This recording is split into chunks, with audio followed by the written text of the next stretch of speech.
So ఈరోజు మనం MS word అంటే మైక్రోసాఫ్ట్ వర్డ్లో షార్ట్కట్ కీస్ చూద్దాం. అన్ని షార్ట్కట్ కీస్ కాదండి, ఓన్లీ కంట్రోల్ అనే కీతో ఉన్న షార్ట్కట్ కీస్, దట్టు ఆల్ఫాబెటికల్ ఆర్డర్లో A to Z చూద్దాం. ఓకేనా? సో మరి ఈ కంట్రోల్ ఏంటి ఎక్కడ ఉంటాయి కీబోర్డ్లో ఒకసారి చూద్దాం. కీబోర్డ్ చూశాక మళ్ళీ మనం ఫస్ట్ నుంచి చూసుకుంటూ వద్దాం.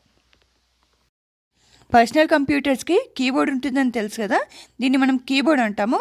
సో కీబోర్డ్లో ఏంటిదంటే ఇవి ఇది కంట్రోల్ బటన్, మిడిల్లో ఉంది అది విండోస్ బటన్, ఇది ఆల్టర్ బటన్. ఎందుకనే స్పేస్, మళ్ళీ ఆల్టర్ బటన్ అండ్ మళ్ళీ ఇక్కడ కంట్రోల్ బటన్ కూడా ఉంటాయి. సో ఇలా కంట్రోల్ బటన్ని క్లిక్ చేసి క్లిక్ చేస్తే స్క్రీన్ పైన టెక్స్ట్ అనేది సెలెక్ట్ అవుతూ ఉంటుంది.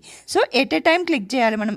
ఆల్ఫాబెట్ క్లిక్ చేసినా కానీ ఎట్ ఏ టైం కంట్రోల్ పట్టుకొని, సేమ్ ఆల్టర్కి ఏదైనా ఆప్షన్స్ ఉంటే ఆల్టర్ ఆ బటన్ ఏ బటన్ అయితే ఉంటుందో ఆల్ఫాబెటికల్ బటన్స్ అవి క్లిక్ చేస్తూ ఉండాలి. Button in the sense keys. Okay, control key, alter key and alphabetical keys అంటూ ఉంటాం. సో ఇక్కడ నెంబర్స్ కూడా ఉంటాయి. నెక్స్ట్ ఇవన్నీ కీస్. నెక్స్ట్ వీటిని F1 to F12 functional keys అంటాం. సో కీబోర్డ్ ఏంటిదంటే మనకి కంప్యూటర్స్కి ఇన్స్ట్రక్షన్స్ ఇస్తూ ఉన్నాం, అంటే మన డివైస్కి ఇన్స్ట్రక్షన్స్ చూశారు కదా కీబోర్డ్. సో ఇప్పుడు Ctrl+A సెలెక్ట్ ఆల్ అంటే ఏంటి, ఆల్రెడీ టెక్స్ట్ టైప్ చేసి ఉండి దాన్ని మనం అంటే మొత్తం మనకి పేజ్ అంతా సెలెక్ట్ చేసుకోవాలనుకుంటే సెలెక్ట్ ఆల్. నెక్స్ట్ Ctrl+B బోల్డ్ టెక్స్ట్. బోల్డ్ అంటే డార్క్గా రావడం.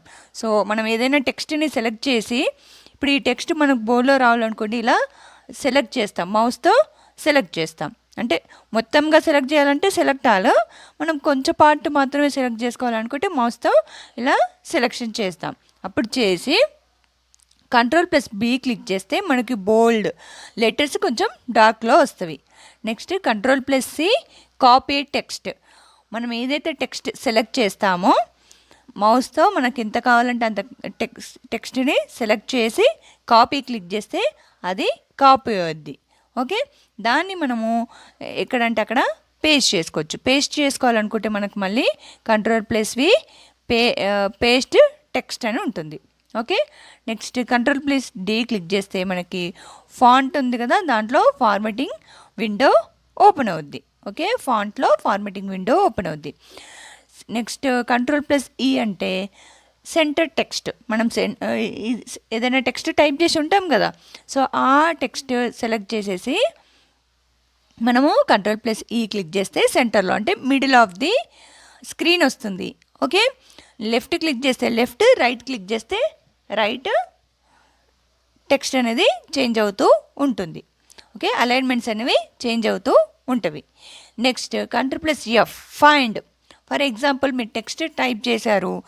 ఓకే, ఇదంతా ఇప్పుడు టెక్స్ట్ టైప్ చేసామనుకుందాం.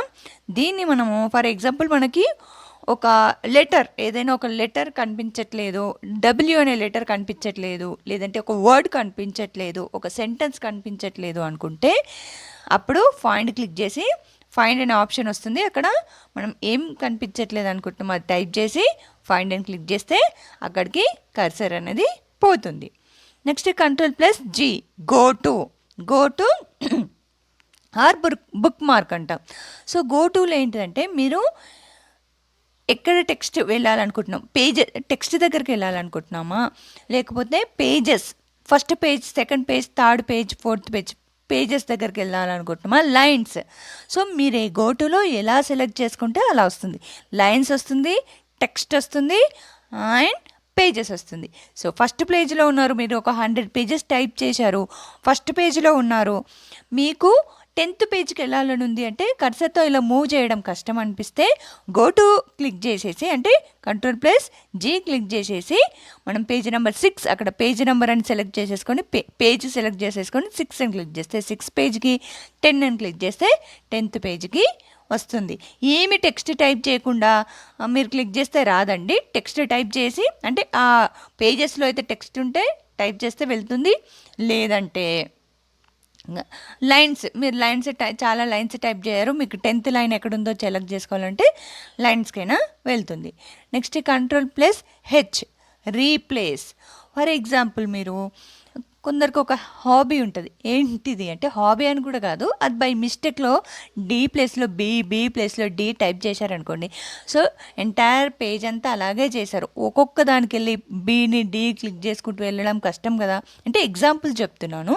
సో అలా కష్టమైనప్పుడు మనం రీప్లేస్ అనే దగ్గరికి వెళ్ళి ఓకే ఇన్స్టెడ్ ఆఫ్ బి మీరు డి టైప్ చేసి ఉంటే కనుక అక్కడ చేంజ్ చేసుకోవచ్చు. రీప్లేస్ అంటే ఏ ప్లేస్లో ఏమి రీప్లేస్ అవ్వాలో క్లిక్ చేస్తే మనకి రీప్లేస్ అనేది అవుతుంది. Ctrl+I ఇటాలిక్ టెక్స్ట్ని సెలెక్ట్ చేసి మీకు క్రాస్గా రావాలి అనుకుంటే, టెక్స్ట్ అనేది క్రాస్గా రావాలి అనుకుంటే ఇటాలిక్. ఇందాక టెక్స్ట్ సెలెక్ట్ చేసి మనము ఏంటి బి క్లిక్ చేస్తే బోల్డ్ అంటే కొంచెం డార్క్లో వచ్చింది టెక్స్ట్, అలాగే ఇటాలిక్ అంటే క్రాస్లో వస్తుంది. Ctrl+J justify text. Justify text అంటే యాక్చువల్గా టెక్స్ట్ ఎక్కడ ఉంటుంది, ఇక్కడ నుంచి స్టార్ట్ అవుతుంది, ఇలా వెళ్తూ ఉంటాం కదా మనం టైప్ చేస్తూ ఉంటే. ఫర్ ఎగ్జాంపుల్ సెంటర్లో ఉంది, జస్టిఫై అంటే ఇది ఎక్కడ ఈ కర్సర్ ప్లేస్ ఎక్కడుందో అక్కడికి వెళ్ళిపోద్ది, అంటే ఇటు సైడ్ వెళ్ళిపోద్ది. ఓకే స్క్రీన్లో, ఇక్కడ కాదండి స్క్రీన్లో, మానిటర్ స్క్రీన్లో.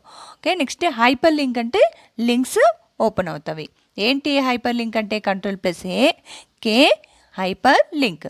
Ctrl+L left alignment. ఇందాక మనం సెంటర్ కూడా చూసాం కదా, ఇక్కడ టెక్స్ట్ టైప్ చేసి లెఫ్ట్ అంటే లెఫ్ట్, జస్టిఫై అంటే జస్టిఫై. ఓకే అలా. Next Ctrl+M indent paragraph.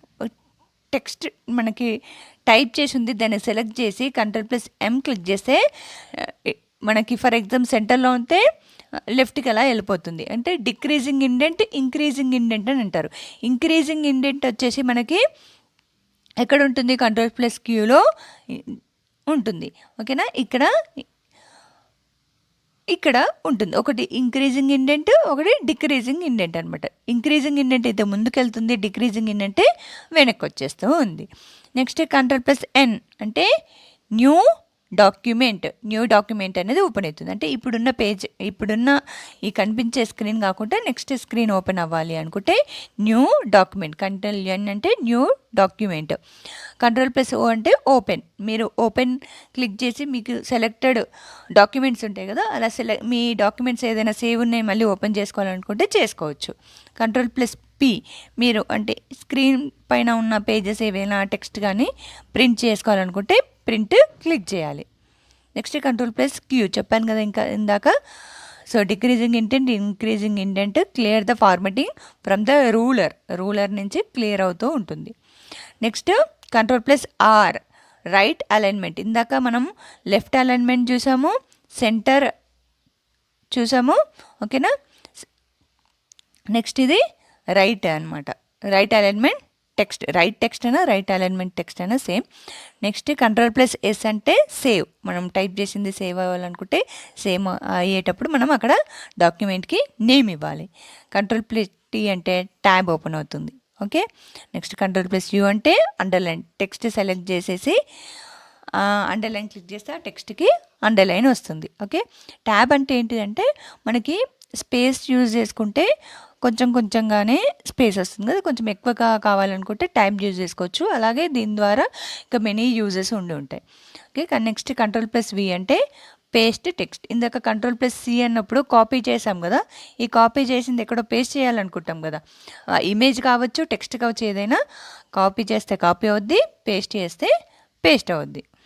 Next Ctrl+W close word document are window are MS word document. మనం సెలెక్ట్ చేసుకుంది క్లోజ్ అవ్వాలి అనుకుంటే క్లోజ్ అవుతుంది. Ctrl+X cut, Ctrl+Y read, Ctrl+Z ఏంటి కట్ అంటే ఏంటి, టెక్స్ట్ కట్. ఓకే Ctrl+X అంటే కట్ అవుతుంది అనమాట. టెక్స్ట్ సెలెక్ట్ చేసుకున్న టెక్స్ట్ కట్ అవుతుంది. మళ్ళీ రావాలి అంటే అండు, మళ్ళీ వెళ్ళాలంటే రీడు. సో ఇవి A to Z మనకి short cut keys. Thanks for listening and thanks for watching. Do like, share, comment and subscribe to my channel. Don't forget to click the bell icon. Thank you.